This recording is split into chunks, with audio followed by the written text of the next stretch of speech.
17쪽 보겠습니다. 여러분, 이제 우리가 형성되어진 걸 잠깐만 조금 복습을 해봅시다. 우리 자신 스스로 형성되어진 것들이 내 안에 있는 이 혼적 요인, 이 혼적 요인은 지성과 감성과 의지적인 기능으로 형성이 되어져 있습니다. 이 요인이 형성되어지는 과정은 두 가지로. 자, 첫 번째는 DNA 플러스 태교. 자, 두 번째는 출생에서부터 현재까지 학습된 모든 지식. 네. 요 두 가지로 우리가 이제 혼적인 요인이 형성이 되어집니다.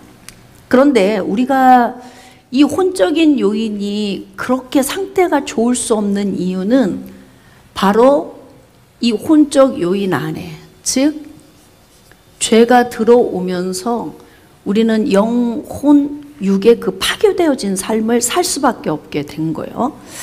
자, 그렇기 때문에 이렇게 형성되어진 상태에서 대부분은 많은 상처를 안고 살게 됩니다.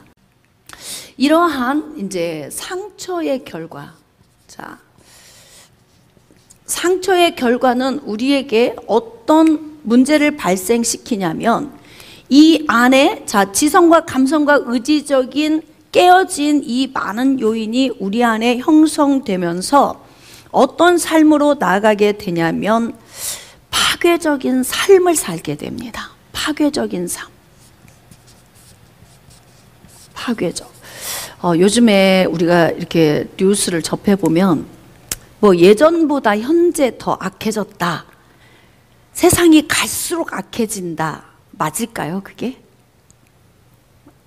최초의 가인이 아벨을 쳐 죽인 살인죄부터 출발을 해서 예나 지금이나 악은 더 강해지고 뭐 더 약해지고의 개념이 아니고 악은 똑같이 위력이 강합니다. 그런데 중요한 것은 그 위력을 우리가 얼마만큼 문화적인 요인을 통해서 많이 알게 되느냐, 아니면은 좁게 알지 못하고 사는 예전같이 답답한 시대에는 지금 일어나고 있는 이러한 범죄의 유형이 다 존재하고 있지만 예전에는 이런 미디어가 발달하지 않았기 때문에 우리가 모르고 산 거예요. 전 세계에서 일어나는 이 모든 것들을 알 수가 없어요. 그러니까 우리가 처해진 공간 안에서만 사니까 굉장히 순박하고 깨끗하고 뭐 순수하다 이런 느낌으로 사는데요, 우리가 이제 전 세계로 시선이 다 열려 있잖아요, 미디어를 통해서. 그러니까 그곳에서 일어나는 그 모든 일들을 우리가 보면서 참 세상이 악해져 가고 있다, 이렇게 이야기하고 있는데 원래 죄는 악합니다.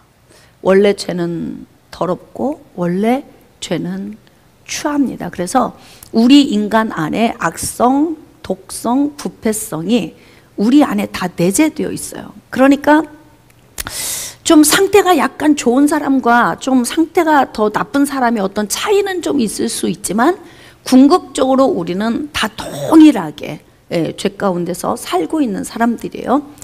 이제 이 상처의 결과로 인해서 우리는 파괴적인 삶을 살게 되고요, 이 파괴적인 것이 무엇으로 표출되냐면 말과 행동으로 표출이 되죠. 말과 행동으로 표출되면서 가장 먼저 파괴되는 영역이 어느 곳이냐면 자기 파괴가 오기 시작해요. 여러분, 다른 사람을 힘들게 하는 사람은요, 이미 그 사람은 피폐해져 있는 거예요. 다른 사람을 파괴하는 사람은 이미 자신이 파괴되어 있는 거예요. 여러분, 연쇄 살인범 보세요. 자기 자신이 파괴되지 않고 다른 사람을 파괴할 수 있을까요? 그 사람은 이미 지성과 감성과 의지적인 요인이 완전히 다 파괴되어 있는 거예요.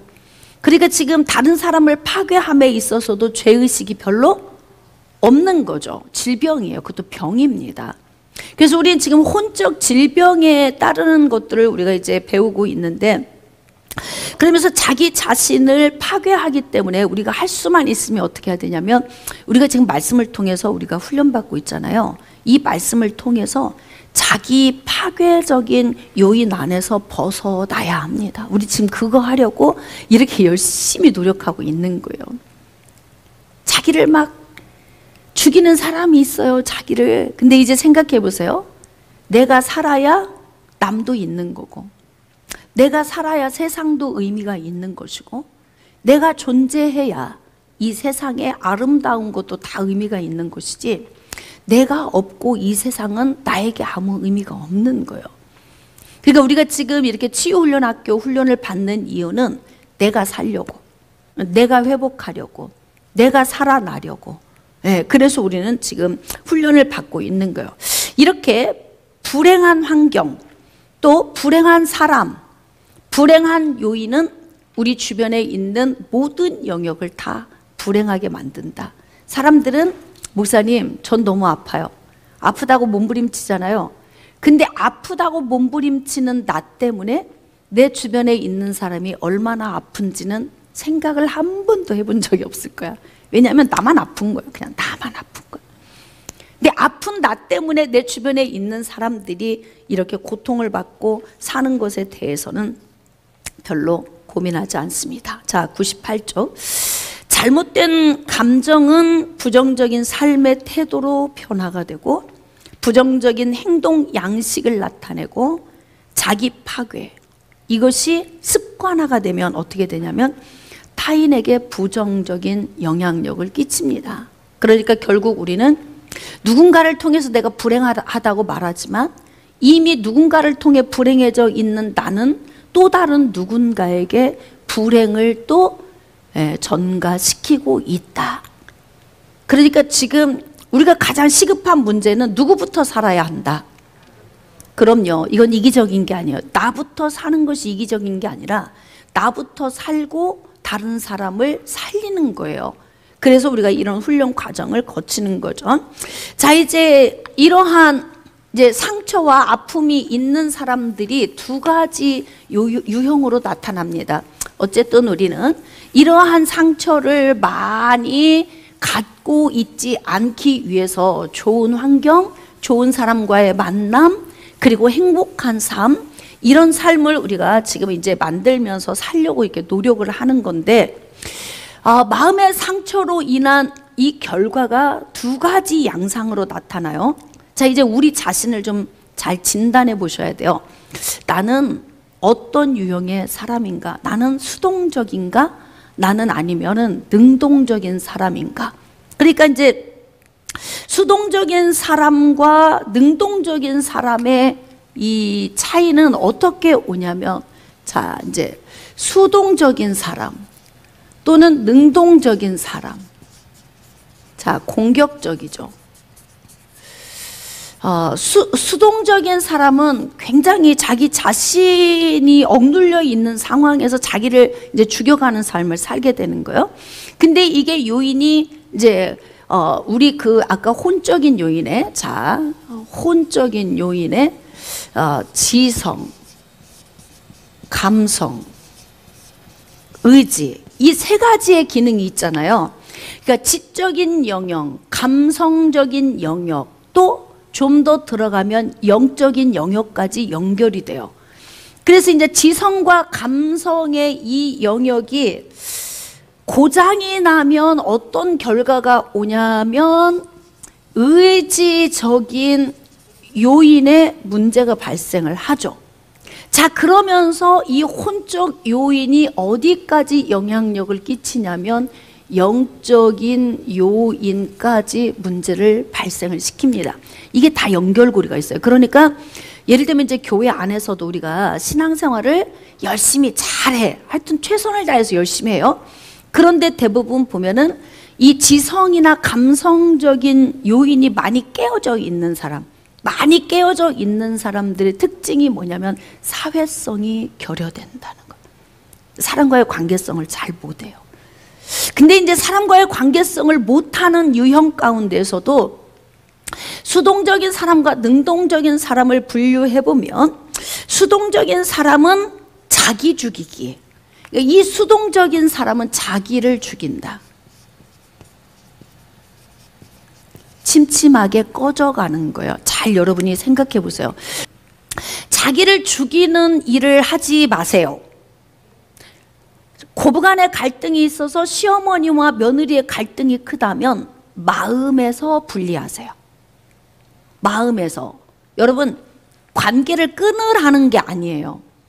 그러니까 나에게로 계속 영향력이 계속 푸시해서 들어오고 있는 것을 어떻게 해요? 방패로 막는 거예요.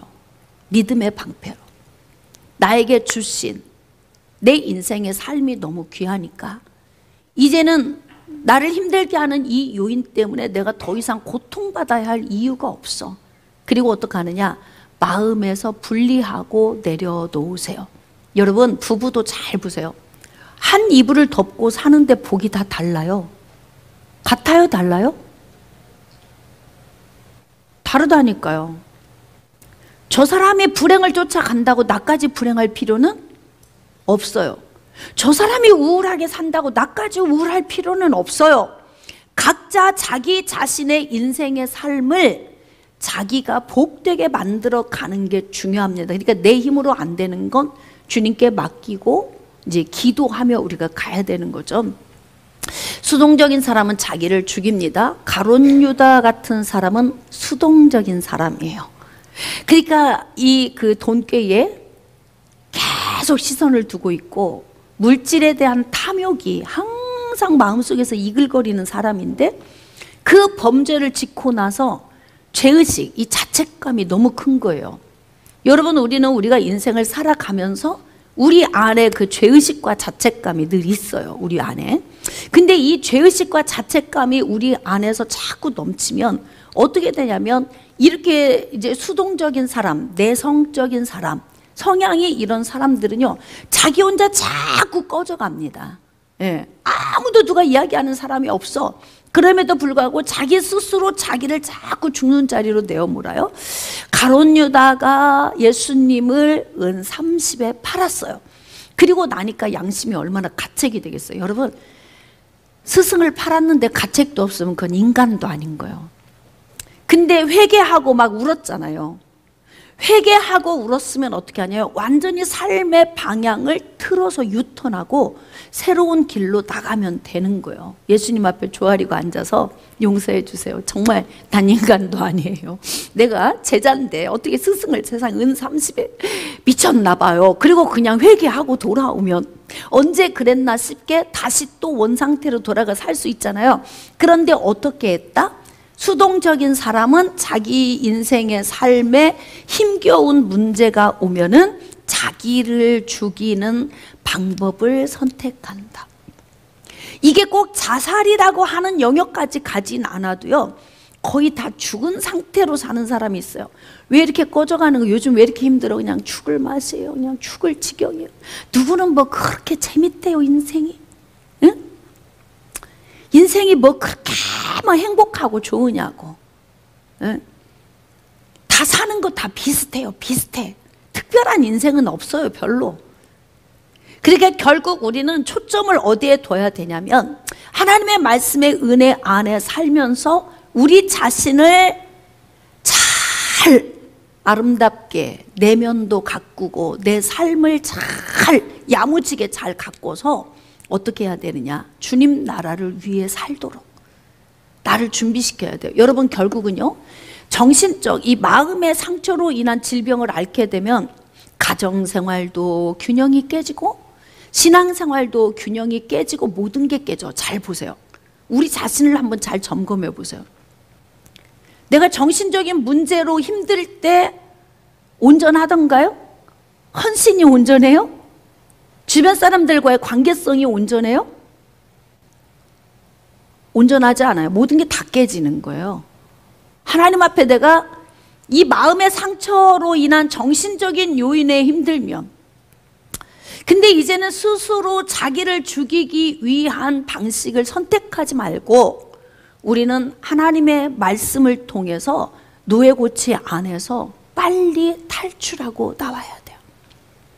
누가 해줘 이걸요? 누가 해야 되는 거예요? 내가 해야 되는 거예요. 우리는 막 하나님 도와주세요. 하나님께서 해 주셔야 합니다. 음성 듣기 시작. 네가 해. 네가 나와. 그건 네가 해야 할 일이야. 왜? 나의 정신적인 이 혼적인 요인 안에 있는 이 요인을 내 안에서 의지적인 요인으로 어떻게 해야 되냐면 결단을 해야 되는 거예요. 나는 다시는 이렇게 살지 아니하리라. 복되게 살리라. 행복하게 살리라. 인생의 삶을 예수 그리스도 바라보며 전진하며 나아가리라. 이렇게 이 결단은 하나님이 우리에게 만들어 넣어주신 의지적인 이 시스템 안에서 이 일이 이루어져야 되는 거예요. 그러니까 침침하고 어둡게 계속 꺼져가는 거죠. 자, 반대적으로 능동적이고 공격적인 반응을 나타내는 사람은 어떻게 하냐면 타살을 해. 타살. 다른 사람을 죽인다. 타인을 죽이는 거예요. 그래서 수동적인 사람은 내성적이고 능동적인 사람은 외향적이지만 상처가 있어서 수동적인 사람은 자기를 죽이고 상처가 있는데 능동적인 사람은 계속 내 주변에 있는 사람을 죽입니다. 여러분, 좀 성질이 괴팍한 사람, 다혈질적인 사람, 그 사람하고 함께 사는 사람은 무슨 죄야? 그렇잖아요. 무슨 죄예요? 근데 이렇게 상처가 많이 있는 사람은 계속해서 자기 안에 있는 것을 계속 그냥 막 대포를 쏘듯이 막 쏘는 거예요. 그러면 자식들도 죽고 배우자도 죽고 부모도 죽고 교우들도 죽고. 그래도 요즘에는 인천 광민교회 성도들이 좀 많이 성숙해졌어요. 예전에 진짜 성격이 좀 이렇게 다혈질적인 사람들이 중간중간에 껴있잖아요. 그러면 구역 식사할 때도 싸우고 그렇게 싸워. 그렇게. 그래가지고 어느 날 안 나와. 왜 안 나와? 그럼 싸웠대. 나만 모르고 있는 거예요. 막 주방에서 어디 안 보여. 저 안 보는 데서 싸워가지고 그냥 안 보여서 왜 안 보여? 그러면은 싸웠대. 그래갖고 둘 다 안 나와. 제가 전화하면 둘 다 수신 거부. 근데 왜 내 전화를 안 받는 거야? 둘이 싸웠으면 내 전화는 받아야 될 거 아니에요. 모든 화살이 다 나한테 오는 거예요. 그냥 목사님 차단 딱. 그리고 끝나버려. 가버리면 끝나버려. 이렇게. 어쩌면 여러분 예수 그리스도를 믿고 믿음 안에 살아도요, 우리가 이렇게 미성숙하다고요. 그러니까 우리 안에 있는 상처의 요인들을 잘 해결하지 못하면 늘 인생의 삶에 이런 미성숙한 문제를 발생시켜요. 성경에 어떤 사람이 생각나요? 공격적인 사람 누구일까? 구약 성경에 보면 사울. 아니 세상에 왕이 뭐가 부족해서 그렇게 불행하게 살아야 할 이유도 없어. 왕복 입고 왕좌에서 여봐라 맛있는 것 가져오렸다. 그러면 팔도에 있는 모든 진품이 다 올라온다고. 그럼 앉아서 먹고 마시고 누리고 나라 잘 다스리고 백성들 좀 사랑하고 그리고 왕좌에 앉아있다가 때 되면 다음 차기 왕에게 넘겨주고 가면 되는 거예요. 근데 이렇게 상처가 많은 사람은 인생의 삶을 누리지를 못한다. 여러분은 어때요? 누리는 것 같아요? 인생의 삶을? 제가 그래서 여러분들에게 나이를 좀 지긋하게 먹으면 이제는 차 한 잔도 좀 마시고 누릴 수 있는 여유도 좀 찾고 이렇게 좀 행복한 게 지인들과 뭔가 이렇게 교류도 좀 나누고 여유 있는 이 삶을 누리고 나누는 것도 필요해. 젊었을 때는 너무 바빠. 아이들 키워야지, 남편 뒷바라지하고 또 남자들은 또 돈 벌어서 자식과 또 아내 먹여 살려야 돼. 누구든지 다 뭐 한 50대 중반 60대까지는 바쁘죠. 정신없이 바빠. 이때는 누림이라고 하는 이것을 별로 누릴 수가 없어요. 근데 대부분 60이 넘었으면 인생의 안정 궤도에 들어가게 돼. 잘 생각해 보세요. 60이 넘었는데 인생이 아직 안정감이 없다. 잘못 산 거예요. 아우, 또 오늘 또 아프네 이거. 응?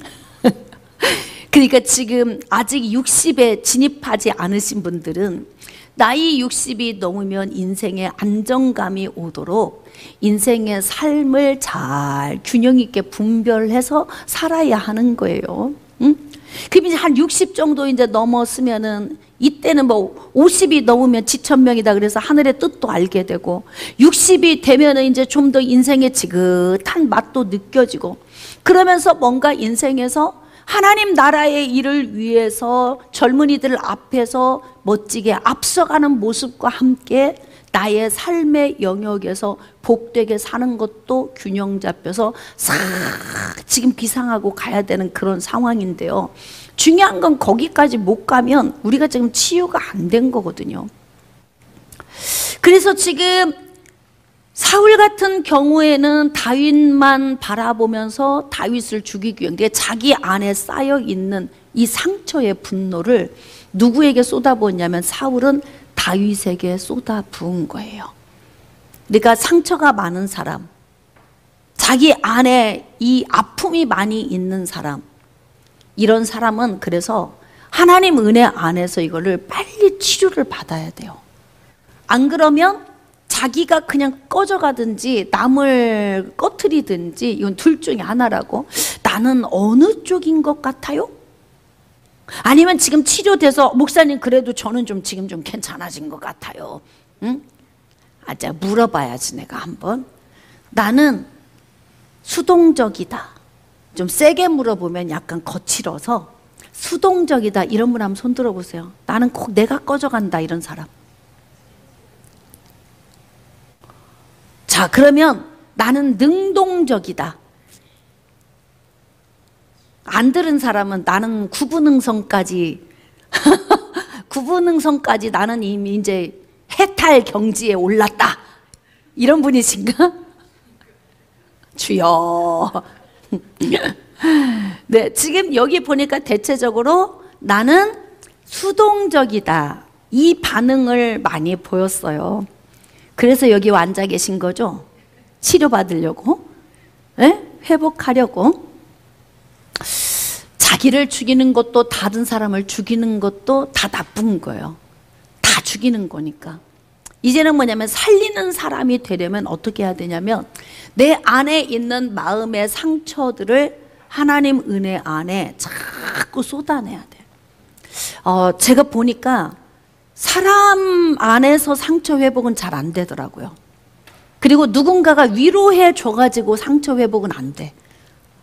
공감해줘. 그래 내 권사님 마음 다 알아. 그때뿐이야. 그쵸? 예, 그때뿐이에요. 집사님 너무 아파하지 마셔. 다 하나님도 아시고 다 아셔. 말은 맞아. 근데 그게 나를 완전 치유를 나타내지는 못해요. 그러면 언제 우리가 이런 상황에서 노임받고 치유를 받게 되냐면 성령의 강권적인 은혜 안에 갈 때 치유가 되는 거예요. 자 그러면 보겠습니다. 적개심, 분노, 자만. 자만. 또 더 있어요. 아주 똑똑한 척하고 궤변을 늘어놓고 그 다음에 의기양양해. 허세 부린다 그러잖아. 허세. 아우 왜 이렇게 저 사람은 이렇게 허세가 강해? 이런 사람 왜 있잖아요. 우리끼리인데 말이야. 저 사람 가진 것도 아무것도 없어. 지금 정말 볼 것도 아무것도 없어. 근데 이렇게 막 허세 부리는 사람은 왕년의 내가, 자꾸 내가 본 적도 없는 왕년의 내가를 이야기를 해. 왕년의 내가 한가닥 한 사람이다 뭐 이런 거. 허세를 자꾸 부리죠. 왜냐하면 이렇게 우리 마음의 상처는 나를 작게 만들거든요. 상처가 많으면 많을수록 자존감이 낮고 자존심이 높아. 상처가 많을수록. 만약에 상처가 많지 않고 사랑을 많이 받고 크면 어떻게 되냐면, 사랑을 많이 받고 큰 사람은요, 자존감이 굉장히 높아요. 그리고 자존심을 내세우지 않아요. 사람들 앞에서 자기 자존심을 보이려고 하지 않아요. 이미 자존감이 높아져 있기 때문에. 그러니까 자존감은 낮은 데다가 자존심만 높이는 사람, 이게 상처인데요. 이게 자꾸 자기를 돌출시켜 보이기를 좋아하는 사람은요, 이렇게 봐. 아주 똑똑한 채, 진짜 나설 곳이나 안 나설 곳이나 다 관여해, 다 관여해. 참견하고 잔소리 많이 하고. 왜? 나를 봐봐, 배워 나한테. 이건 이렇게 하고 저건 저렇게 하고 이건 이렇게 하고. 이게 내가 교과서인 거예요. 내가 교과서. 그래서 나를 따르라, 이렇게 되는 거죠. 근데 실질적으로 자기 인생의 삶은 별것 없어. 오늘 지금 이제 우리 인생을 좀 잘 점검해 봐야 돼요. 그러면서 자꾸 똑똑한 척하고 허세 부리고 자만심이 막 넘쳐. 그리고 어떻게 하느냐? 분노가 커요. 사람에 대한 적개심을 가지고 있어요. 꼭 사울이 그렇지 않아요? 다윗에 대한 적개심. 아직 어린 소년인데 하나님께서 그를 차기 왕으로 내정해 놓으셨지만 어느 날 갑자기 체인지하는 것이 아니라 자기 사명 다 끝나고 나면 그 다음이 다윗이에요. 그러니까 내 사명 다 하는 날까지 자기 위치에서 누리면 돼요. 근데 상처가 많으면 누림이 없다. 이게 마음의 상처가 많은 사람들, 이 결과는 뭐냐면요, 누림이라고 하는 삶을 갖지를 못해. 늘 초조하고 늘 불안하고. 왜냐하면 내 생각 속에서 나를 죽이든지 남을 죽이든지 이 머릿속에서 계속 생각이 분분한 거예요. 생각이 피곤해. 쉴 새가 없어. 감정과 생각이 뒤죽박죽 돼서 다 엉켜 있어가지고요, 머릿속이 늘 피곤해, 이런 사람들은. 그래서 벌써 보면은요, 이 막 짜증이 잔뜩 들어있어. 짜증이 피곤해져 있잖아요. 지쳐있고. 그래서 우리는 우리 자신 안에 있는 이 상처를 자꾸 덜어내는 훈련을 해야 돼요. 왜 털어 3번 이렇게 왜 하는 줄 아세요? 오죽 안 털면 털어 3번. 뭐 말로 털어 안다고 털어지는 겁니까? 그럼에도 그걸 외치게 하는 이유는 뭐냐면, 자꾸 내 안에 있는 상처의 요인 때문에 다른 사람하고 비교하면서 적개심, 허세, 의기양양, 분노의 화살 막 던지잖아요. 그럼 주변에 있는 사람이 다 죽어요. 대부분 이런 요인을 가지고 있는 사람들의 가정 안에 그 구성원들을 보면요, 침침하게 다 꺼져가요. 부모가 이런 성향을 가지고 있으면 자녀들은 다 눌려있죠. 그러니까 나 한 사람 지금 살아나는 것이 나를 살리는 것이 아니라 내 주변에 있는 사람을 살리는 거예요. 그게 지금도 늦지 않았어요. 우리는 막 나이가 벌써 60, 70 이렇게 나이가 돼가니까 아이고 이제 다 살았는데 이걸 이제야 들으니 어쩜 좋아 그러는데, 아직도 우리에게 기회는 있어요. 자녀는 만년자녀입니다. 80이 돼도 100세 된 부모에게 사랑받고 싶은 게 자녀예요. 그러니까 늦었다고 할 때가 지금이 우리가 열심히 해야 할 때예요. 이제 감정적인 면에서 수동적인 사람은 슬퍼. 자, 잘 보세요. 가끔 난 자꾸 슬프다, 이런 사람. 그리고 자기 연민. 이 자기 연민은 뭐냐면 자기를 봤던 비운의 여인. 항상 내가 슬픈 사람의 주인공이야. 항상 난 슬퍼. 나는 불쌍해. 내 인생은 보잘것없어. 내가 주인공인데 내 안에 나를 향한 연민이 너무 강해요. 그래서 왜 비 오면 자꾸 울고 눈 오면 슬프고 어떤 막 주변의 환경이 조금 먹구름이 몰아치잖아요. 그러면 그냥 뭔지 모르게 쓱 하고 슬픔이 오고 이게 붙들려 있어서 그런 거예요. 자기 안에 수동적이든 능동적이든 상처가 많은 사람의 특징은 자존감이 떨어지고 자존심이 강하잖아요. 그러니까 내 자신 안에 자존감이 떨어진다는 것은 이렇게 나라고 하는 사람이 있는데 내 속에 이렇게 작은 사람이거든요. 자기 스스로의 존재감.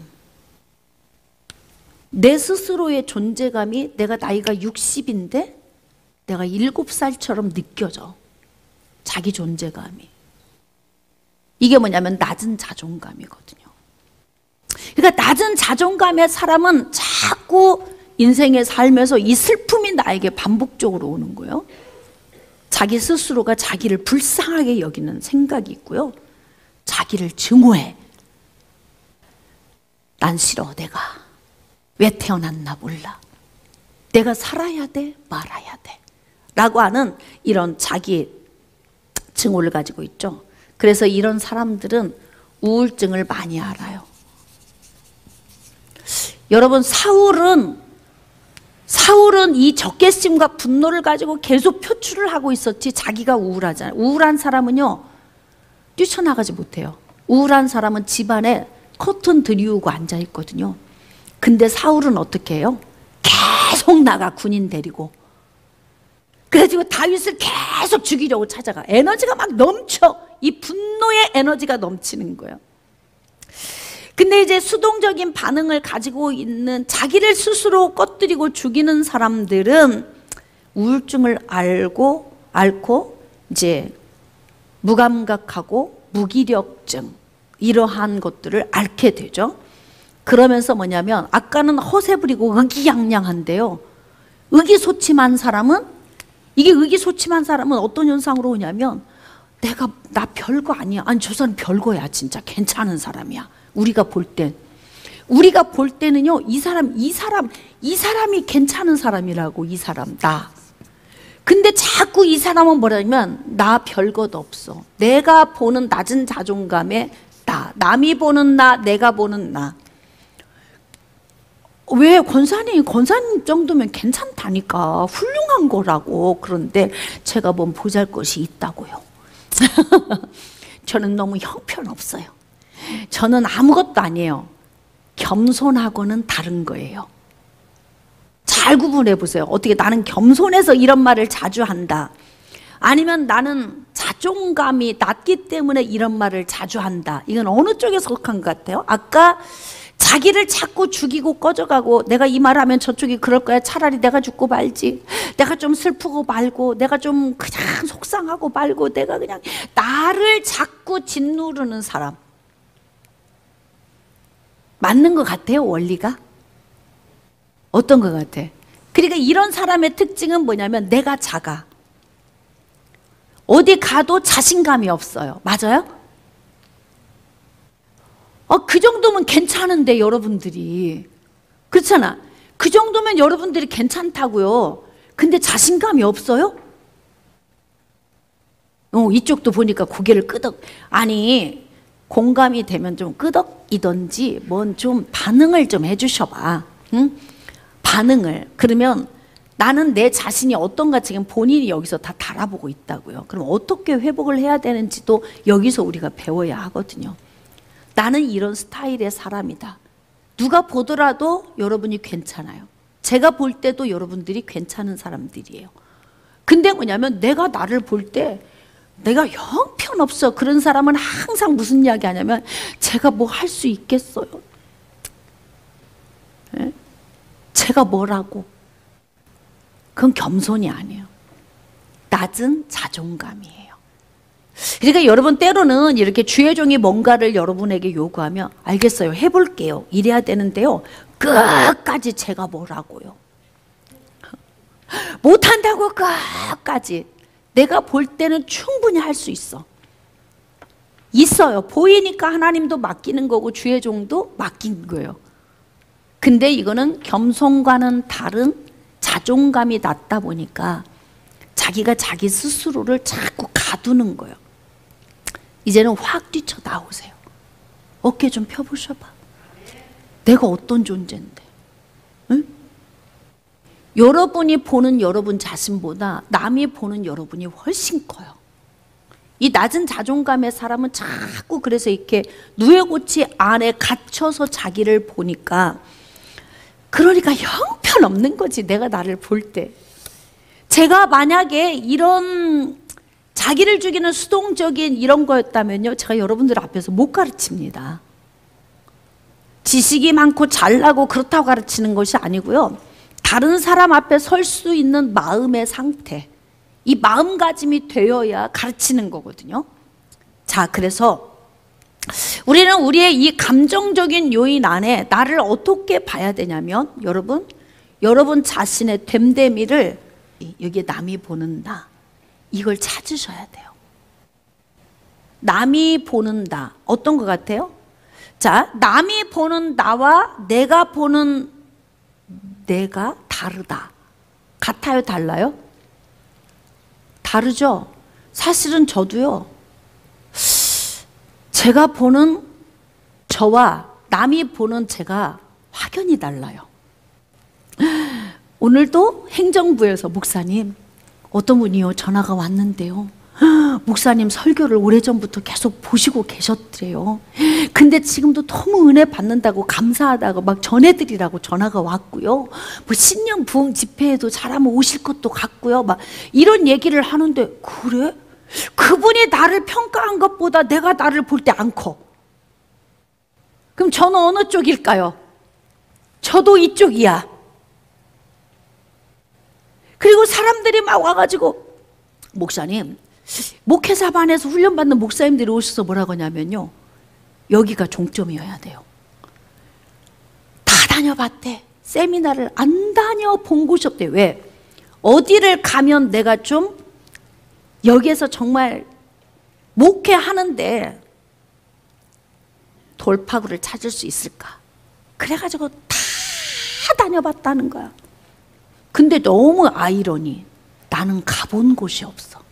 세미나를 다닐 시간이 30살부터 없었어요. 그렇게 바빴어. 그러니까 세미나를 어디 가서 들은 적이 없는 나는 가르치는 자의 위치에 있고, 안 다닌 곳이 없이 다닌 분들은 앉아서 배우고 계셔. 근데 그분들이 뭐라고 하냐면, 여긴 전인 치유하는 곳이래요. 그냥 오면은 치유훈련 학교니까 손 올려서 병 고쳐주고 그냥 그런 건 줄 알았는데, 여기 와보니까 의과대학교보다 더 세다, 여기가. 응? 이렇게 이야기를 하시는 거예요. 근데요, 그분들이 그 말을 하는데 저는 이걸 18년 동안 주구장창 한 이야기거든요. 근데 그분들이 나를 보는 그 시선이 나는 모르겠어. 나는 늘 하는 거였고 늘 가르치는 거였고 늘 해왔던 거라서 내가 나를 볼 때 내가 그렇게 커 보이지 않는데, 다른 사람이 나를 볼 때 평가하는 건 크게 평가를 해주는 거예요. 그때 약간 내가 헷갈려져. 또 있잖아요, 주일날 이제 설교하면 목회자는 가장 먼저 오는 갈등이 뭔 줄 아세요? 설교하고 여기 탁 내려오면요, 오늘 설교 죽 썼다.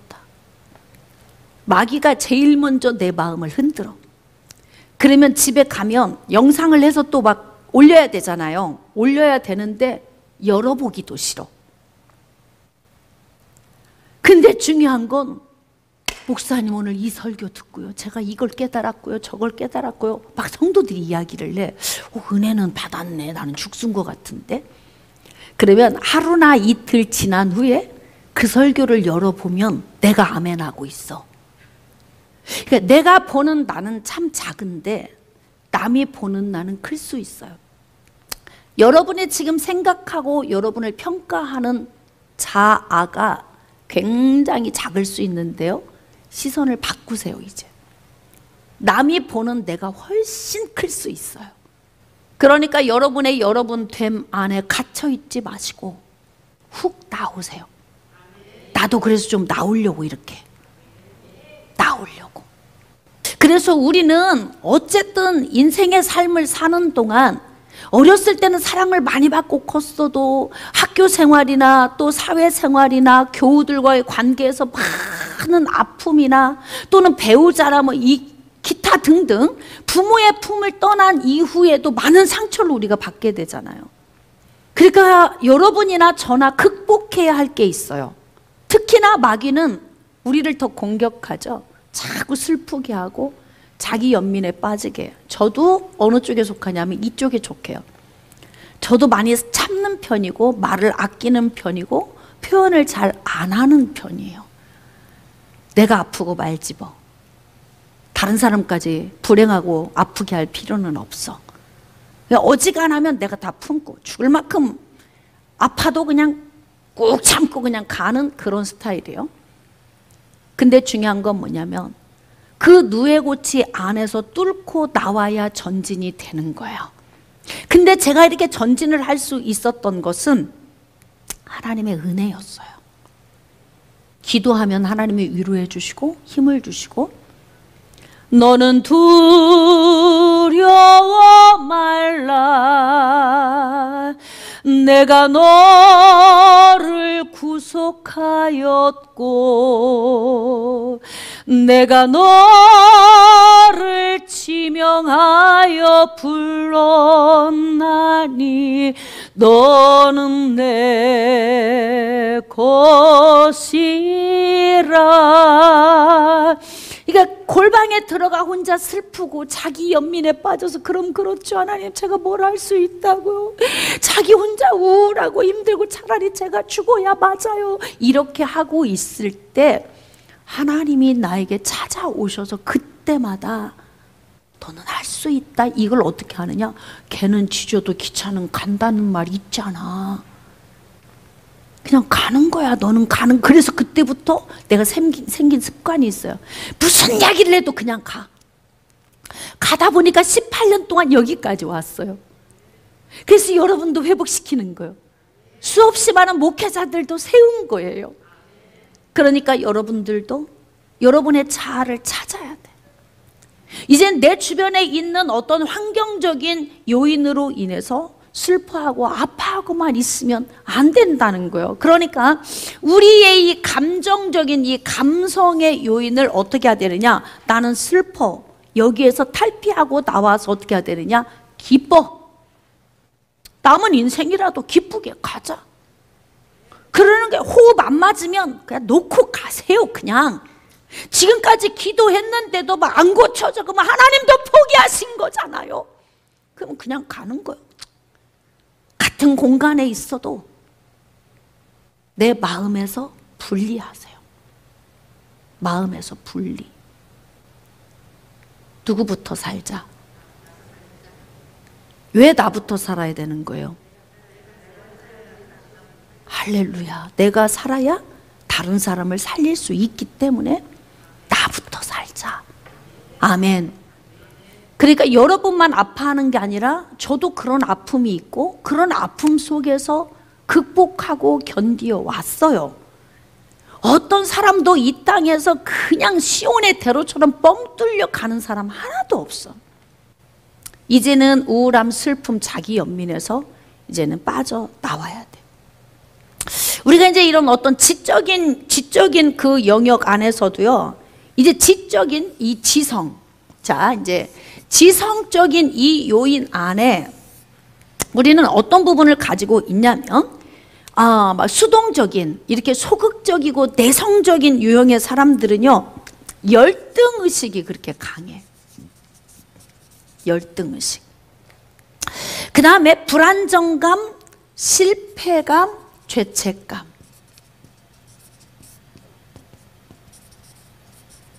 이게 어찌 보면은요, 남들은 그래, 착해 보인다 그래. 착해 보인다. 제가 그래서 착한 콤플렉스에 빠지지 말자. 누군가에게 자꾸 나를 착하게 보이려고 하고 싶은 말도 못하고 뭔가 하고 싶은 일도 못하면서 그냥 참고 사는 거, 그건 착한 게 아니고 바보입니다. 그러니까 나의 있던 지식 속에 있는 이 지식 속에 있는 이 열등의식 같은 것도요, 이제 버려버리세요. 왜냐하면 창세 전부터 하나님이 나를 택하셨거든요. 그러니까 어디를 가더라도 당당하게 내 존재감을 가지고 살아야 할 필요 있어요. 내가 다른 사람 의식하고 산다고 그 사람이 나를 도와주나요? 그 사람이 나에게 행복을 공급해 주는가요? 아니면 그 사람이 뭐 우리 가정에 어떤 도움이 되나요? 다른 사람은 다른 사람인 거예요. 내 삶은 내가 만들어 가는 거예요. 누가 도와주는 것이 아니에요. 여러분이 좋은 길, 선한 길로, 전진하는 길로 선택하며 가는 것은 저와 여러분 자신이 하는 거예요. 그래서 우리가 인생을 살아가는 동안 우리의 지식적인 면에서 자꾸 실패감이나 죄책감이나 좌절감에 휩싸이는 건 정말 나를 불행하게 만드는 것이다. 근데 죄책감도 하나님 은혜 안에 예수 그리스도의 보혈의 피가 우리를 다 덮으셨잖아요. 선하고 의로워서 구원받는 게 아니에요. 그런 사람은 이 땅에 있지도 않고. 그러니까 하나님의 은혜가 우리 가운데 함께해서 우리가 영원한 생명을 얻은 거잖아요. 그러니까 예수 그리스도 안에 우리 자신을 지식으로, 말씀으로 갈아엎어서 우리를 자유케 만드는 것. 이거 내 자신이 누에고치 안에서 빠져나오는 거예요. 되게 이제 지적인 면에서 이렇게 공격적인 반응을 가지고 있는 사람들에게는 어떤 현상이 나타나냐면 우월감. 진짜 실질적으로는 별로 볼 것도 없는데 그렇게 잘난 척하는 거 있잖아요. 우월감. 경쟁의식. 뭔 비교를 해. 그냥 당신은 당신이고 나는 나인 거예요. 그쵸? 자녀도 키우다 보면은 다 달라. 셋이면 셋이 다 다르고 다섯이면 다섯이 다 달라요. 교회 성도들도요, 어느 사람이 이걸 잘하면 다른 사람은 또 이걸 잘하고 다르다고. 똑같을 수가 없어요. 경쟁은 언제 하냐면 똑같을 때 하는 거예요. 여러분 시기하고 질투하는 사람들 있잖아요. 나보다 월등히 뛰어난 사람하고는 아예 안 해, 포기해버리지. 에? 아, 저 사람은 잘났어 그러고 만다고. 근데 다 보면 도낀 개낀, 그냥 고기서 고기. 그런 사람끼리 막 여기서 이렇게 막. 그래서 여러분 시선을 어떻게 둬야 되냐면 훌륭한 사람에게 시선을 두세요. 그래야 내가 그 사람을 닮아가기 위해서 노력하는 거예요. 그냥 거기서 거기 보면서 막 이렇게 해야 하나 필요도 없고요. 나를 후퇴만하게 만들어. 그러니까 우리의 이 지식적인 이 요인에 내가 상처로 인해서 작아진 낮은 자존감 때문에 자꾸 나를 이렇게 막 불안정하게 만드는 이런 요인이 있는데요. 이제 그렇게 자기를 그렇게 하지 말고 또 우월감이나 경쟁의식에 빠질 필요도 없고. 여러분 우월감 가졌다고 잘났나요? 아니에요. 다른 사람이 나를 높여줘야 그게 진짜 높은 거지. 자기가 막 우월감 가지고 막 나를 따르라 그런다고 그렇게 되는 게 아니거든요. 그러니까 그냥 소탈하게 사시면 돼. 초점을 어디에 두고? 행복에 두고. 행복에 두고. 자, 그러면서 이제 지배하고 군림하고 완고해. 지식적으로 자기 자신이 상처가 많은데 이 많은 낮은 자존감의 사람이 지식적으로는 어떻게 표출이 되냐면요, 군림을 하게 됩니다. 그래서 여기서 뭐냐면 가스라이팅이 나오는 거예요. 조종하죠. 조종. 어떻게? 내가 저 사람을 내가 잡고 내가 핸들링을 하는 거예요. 이렇게 내가 움직이는 거예요. 자녀들도 자발적으로 인생을 살게 하지 않고 내가 다 움직여. 너는 그러면 안 돼, 이러면 안 돼, 이렇게 해야 돼, 저렇게 해야 돼. 모든 것을 내 손이 다 닿아야 되는 거예요. 배우자도 내 손이 다 닿아야 돼. 모든 걸 내가 다 움직이려고 해요. 이게 뭐예요? 상처가 많은 사람의 낮은 자존감에서 오는 건데 그 사람의 성향이 능동적인 거예요. 그러니까 대부분 집안에서 열차 막 애들 세워놓고 술만 먹으면 와가지고 막 열차시키고 막 엎드려 뻗쳐하고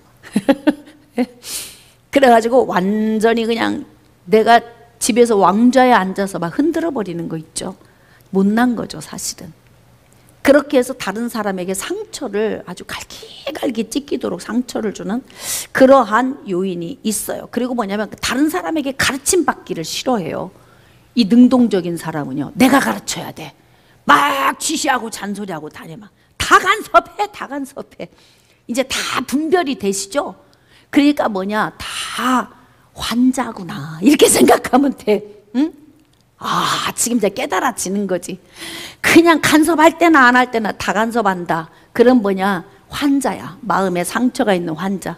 근데 그 사람의 성향은 능동적인 거예요. 막 활동적이고 움직이는 거고요.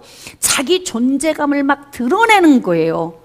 근데 어떤 사람은 전혀 있는 듯 없는 듯 꺼져가, 침침해. 그런 어떤 상태로 있잖아요. 성향이 다른 거야. 다 질병이에요. 다 환자예요.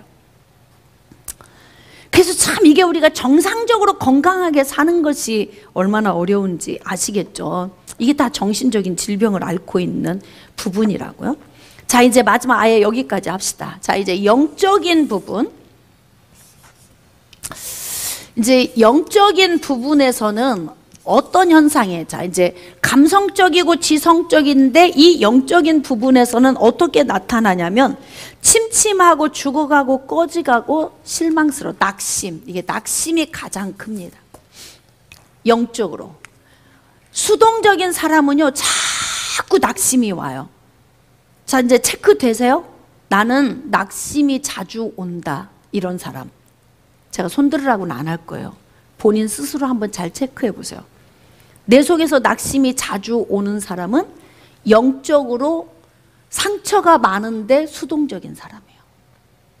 그러니까 이게 낙심이 자주 오는 사람은 하나님의 말씀이 귀에 안 들어오겠죠.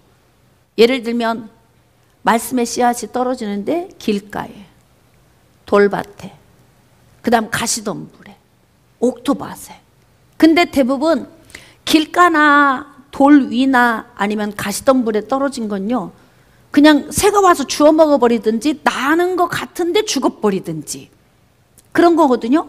그러니까 영적으로 수동적인 사람은 항상 보면은 나 다운됐어, 나 바닥났어 영적으로. 여러분 이게 생각해 보세요. 누가 매일 동기부여해줘 영적으로?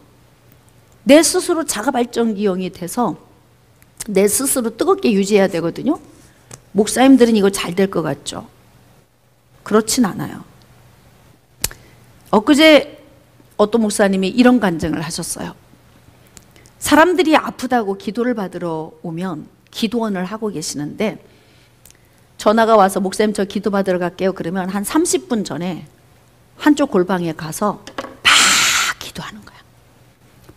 불러 막 기도해. 그래가지고 어떻게 막 후끈후끈 뜨끈뜨끈 하잖아. 그러면 이게 식기 전에 빨리 기도를 해줘야 돼요. 생각해 보세요. 그렇게 늘 하려면 얼마나 피곤하겠어. 긴장감이 있고. 그럼 이제 준비가 안 됐는데 갑자기 환자가 와서 기도를 해달라고 해요. 그러면 어떻게 해요? 잠깐만요. 그리고 들어가서 막 혼자 방언으로 기도하고 불러 막 됐어. 그러면 이제 들어오세요. 그리고 환자만 모르는 거야 그걸. 알고 계셨더래 여러분이? 예? 그런 의사한테 우리를 여태 맡기고 있었다 이 말이에요. 응?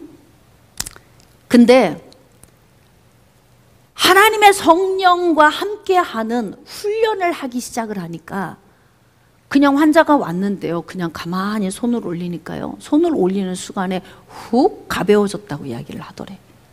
주양 목사님이 하고 있는 사역이 여기 와서 훈련받는 목사님들 삶 속에 동일하게 나타나는 거예요. 그 차이가 뭐예요?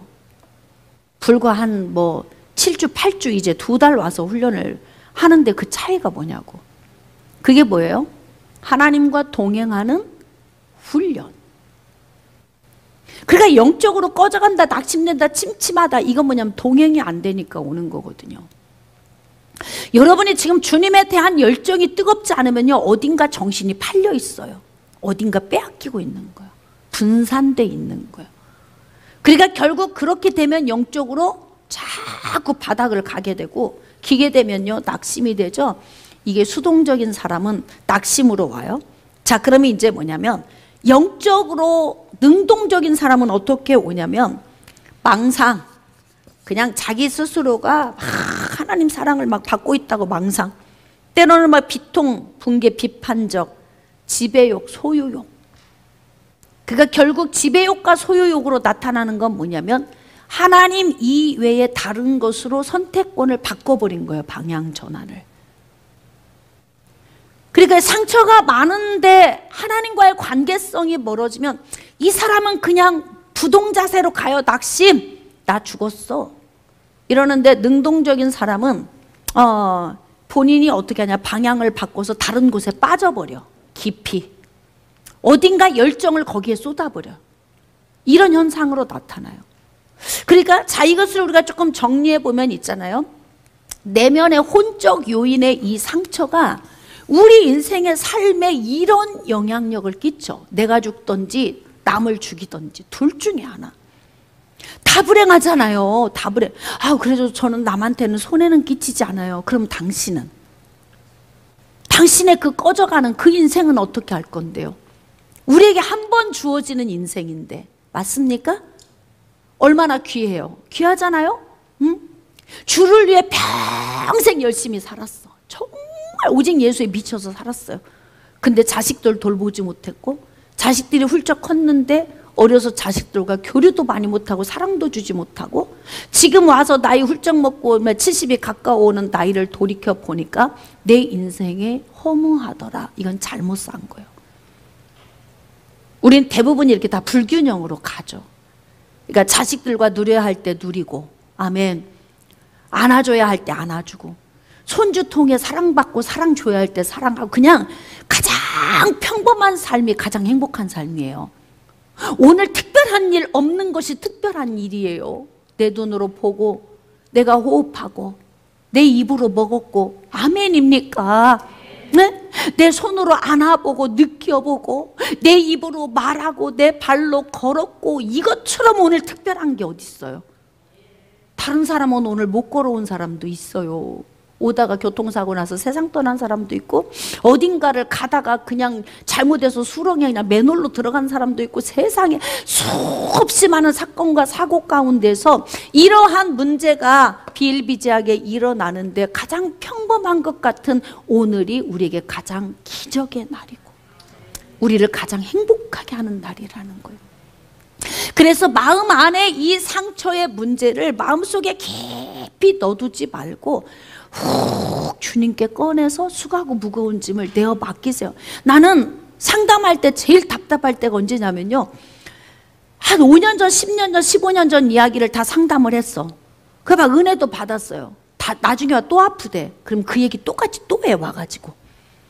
그것보다 더 힘든 일이 없다니까요. 그러니까 이제는 어떻게 해야 되냐면, 우리 안에 있는 아픔을 훅 주님께 내어 맡길 수 있는 이 믿음이 돼야 돼. 그래서 마음의 상처를 치료받기 위해서는 성령의 능력 안으로 들어가야 돼요. 이게 그러면 훅 용서도 되고 이해도 되고 마음에 막 관용도 되고 넓어지는 은혜가 옵니다. 그래서 우리가 성령의 민감한 훈련을 하고 있는 것입니다.